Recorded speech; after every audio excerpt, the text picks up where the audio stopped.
Rogné parmi nous, aux voûtes souterraines, il a plané, le front perdu dans les éclairs. Il a fait résonner la fierté des beaux vers dans le ciel constellé des gloires canadiennes.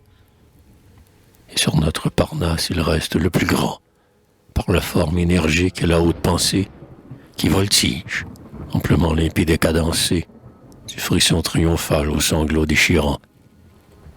Attentif à l'écho de nos magnificences, il a, du drapeau blanc déroulant les vieux plis, salué la splendeur morte des fleurs de lys, et s'amuse à pleurer sur nos désespérances.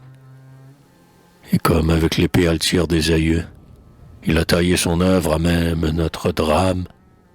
Tout le rêve d'un peuple a tenu dans son âme, pareil au lac géant qui reflète les cieux.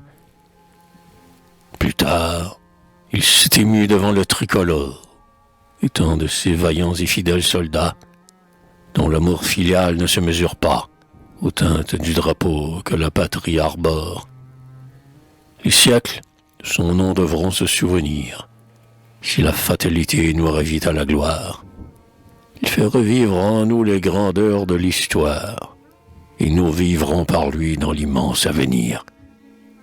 Souvent, au cours de l'âge, une voix inspirée, qui vibre, c'est l'écho d'un peuple enseveli, réveille, au fond des temps comme au fond de l'oubli, le passé de ce peuple et sa langue sacrée.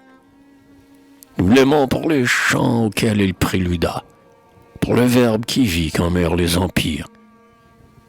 Nous, dont le cœur français palpite au son des lyres, nous l'aimons pour la France et pour le Canada. Le rêveur s'endormit, emporté par ses ailes, dans les vertigineux lointains de l'idéal, et tomba brusquement sur le pavé banal, brisant à tout jamais son bandeau d'étincelles. Il a sombré dans les abîmes d'une loi qui punit l'imprudence et sauve l'infamie, naufragé ballotté sur une onde ennemie, où la ruse est boussole avant la bonne foi. Il s'est, devant la honte, enfui dans la misère. Du même coup, le sort l'a 2 fois exilé, puisqu'au scintillement de l'azur étoilé, s'amuse pour toujours à fermer sa paupière. Toute l'affliction, tout le deuil, tout le fiel, sa tragique fin l'a rendu vénérable.